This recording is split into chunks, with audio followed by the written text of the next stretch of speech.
અમરેલી ચલાલાના કેનાલપરામાં ગઈકાલે વીજ વિભાગના કેબલ વાયર નીચે પડતા એક વ્યક્તિનું મોત થયું હતું. મૃતક પરિવાર સાથે એમએલએ ગોપાલ ઇટાલિયા કાર્યકરો સાથે ચલાલા પોલીસ સ્ટેશન પહોંચ્યા હતા. પીજીવીસીએલની બેદરકારી સામે ગુનો નોંધવા માંગ કરી છે. પોલીસે કહ્યું એડી દાખલ કરી છે. પોલીસ તપાસ શરૂ છે. બધા થોડું થોડું ભગવાનથી ડરીએ એવી મારી આશા છે. ભગવાનથી, અમારાથી ના ડરો. અમે ડરવાનો પ્રશ્ન નથી. ભગવાનથી અમે તો કોઈ એવા ડરાવના માણસો નથી. તપાસનું કામ છે, માહિતી તો માંગવી ને મારે. ક્યાં માહિતી માંગી? અમે ફરિયાદ એફઆઈઆર તો લખતા નથી તમે. એફઆઈઆર પ્રાથમિક તપાસ કરો પછી ડાયરેક્ટ તો લોકો માણસ મરી ગયો છે કે નથી મર્યો? એની આઈડી દાખલ કરી છે ને એની તપાસ ચાલુ આ તો એફઆઈઆર ક્યાં માણસ મરી ગયો એની તપાસ ચાલુ છે. જીવતો હોય તમે લઈ આવો, હાલો તો અમે એને ઘરે લઈ. તમે માણસ મરી ગયો ને જો પ્રાથમિક તપાસ, મરી ગયાની પ્રાથમિક તપાસ. એની આઈડી દાખલ કરી છે. એડી નહીં, એફઆઈઆર નથી થઈ. એફઆઈઆર નથી થઈ. એફઆઈઆર માં ક્ષતિ આવશે તો કરી દેશું એની. નહીં આવે, નહીં આવે તો આત્મહત્યા કરવા ગયો જ રિપોર્ટ આવે. ક્ષતિ નો આવે એમાં. કોઈ દી આવી છે? હા, ઘણી જગ્યાએ આવી છે. તમે ઇલેક્ટ્રિકલ ઇન્સ્પેક્ટર આવીને પંચનામું કરી પહેલા શું કામ બદલ્યું? તમે ક્રાઇમ કર્યો છે અને હવે તમે રેકોર્ડિંગના નામે મને ડરાવવા નીકળ્યા છો.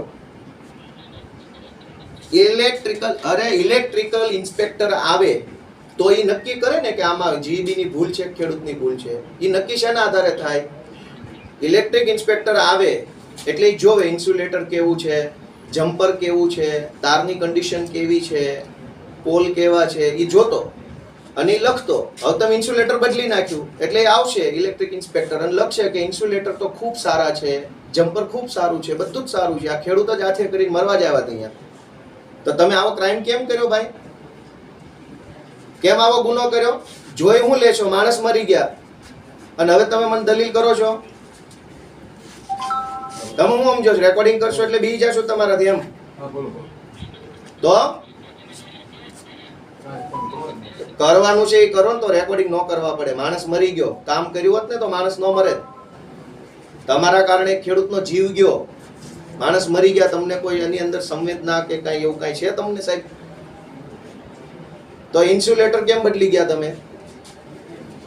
ઇલેક્ટ્રિક ઇન્સ્પેક્ટર આવે એ પહેલા ઇન્સ્યુલેટર બદલ્યું એટલે તમારો ઈરાદો ખરાબ છે.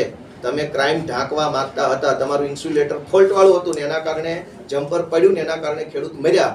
તમે તમારો ક્રાઇમ ઢાંકવાની કોશિશ કરી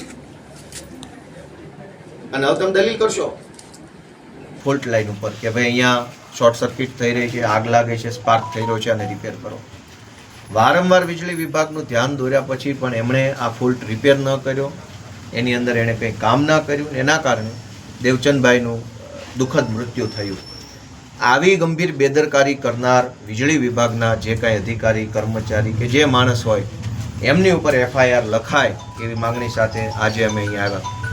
આજે મોટાભાગના પોલીસ સ્ટાફ જે છે એ નરેન્દ્ર મોદીની સેવામાં ભાવનગર ગયા છે, એટલે જનતાની સેવા કરે એવું કોઈ અહીંયા હાજર નથી. છતાંય જે ઇન્સ્પેક્ટર હાજર છે એમણે આજે બે બાબતના પત્ર લખ્યા છે.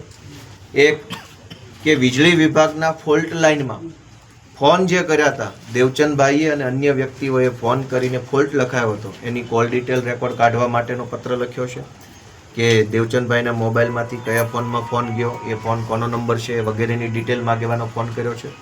અને બીજું કે આ ઘટના બન્યા પછી ઇલેક્ટ્રિકલ ઇન્સ્પેક્ટરની હાજરીમાં ઘટના સ્થળનું પંચનામું થવું જોઈએ, જે પંચનામું નથી થયું. ઇલેક્ટ્રિકલ ઇન્સ્પેક્ટર હજુ સુધી આવ્યા નથી. ઇલેક્ટ્રિકલ ઇન્સ્પેક્ટરનું પંચનામું થાય તે પહેલાં અહીંના સ્થાનિક વીજળી વિભાગના અધિકારીઓએ સ્થળ ઉપરથી બધું પુરાવાનો નાશ કર્યો છે, પુરાવા ખસેડી લીધા છે, નવા બધા સાધનો, નવા તાર, નવું જે કાંઈ આવતું એ લગાવી દીધું છે, જેથી કરીને હવે પછી સ્થળ તપાસ આવે ત્યારે ત્યાં બધું નવું દેખાય, સારું દેખાય.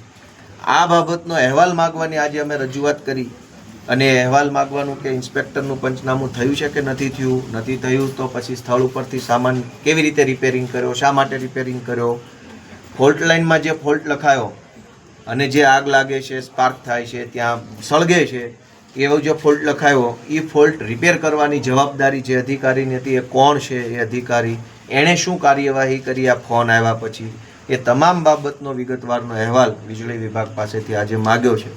કોલ ડિટેલની અંદર સાબિત થશે કે આ ફોન વીજળી વિભાગમાં જ હતો. અહેવાલ ઉપરથી નક્કી થશે કે જેની જવાબદારી રિપેર કરવાની હતી એણે રિપેરિંગ નથી કર્યું, એના બેદરકારીના કારણે આ ઘટના બની છે.